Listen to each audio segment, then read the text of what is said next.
तर मेरो कलेज सकेपछि जब म घर आएर प्रिपेयर भएँ प्रोटेस्टको लागि जानको लागि त्यति बेला न्युज आयो, सुटिङको न्युज आयो। त्यसपछि मलाई अनेस्ट भन्नुभयो डर लाग्यो। म एक्चुअली सुटिङको न्युज सुनेपछि त त्यहाँ भएको भए छुट्टै कुरा हुन्छ, तर म घरमा थिएँ। अनि अब जम कि नजम त भन्ने ठुलो क्वेसन भएको थियो। अनि मेरो फ्यामिली र मैले डिसाइड गरेर नजाने निर्णय गऱ्यौँ त्यति बेला। त्यति बेला हाम्रो सुट पनि भइरहेको थियो।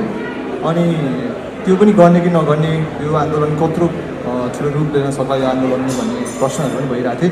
जब आन्दोलनले अलिकति इन्टेन्स रूप लिन थाल्यो, हामीले सुटिङ पनि अब यहाँ ब्रेक गर्नुपर्छ, यो अलिकति ठुलै घटना घटेको छ भन्ने कुरा आएर म चाहिँ त्यति बेला गइनँ।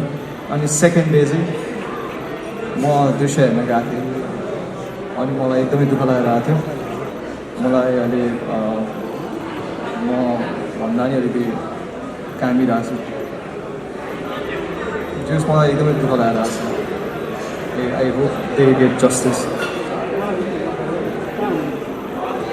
हजुर, त्यो दिन चाहिँ म बिहान हाम्रो सुट थियो, अभिषेकको चाहिँ आई थिङ्क त्यतिखेर अफ डे थियो। अनि म चाहिँ बिहान 9 बजीतिर प्रोटेस्टमा गयो, साथीहरूसँग गएँ। अनि त्यसपछि त्यतिखेर पिसफुल्ली थियो, सबै रमाइलो भइरहेको थियो। ल भनेर सबैजना आफ्नै तालमा राम्ररी स्टार्ट भएको थियो। अनि त्यहाँबाट चाहिँ 1-2 घन्टापछि चाहिँ म बानेश्वरको चोकबाट चाहिँ त्यहाँबाट चाहिँ म घर फर्केँ। त्यसपछि मेरो फेरि स्केड्युल थियो जस्ट दिउँसो। अनि घर फर्केँ। अनि त्यसपछि अब एकैछिन रेस्ट गर्छु, अनि त्यसपछि फेरि सुटमा जान्छु भनेर सोचेको थिएँ।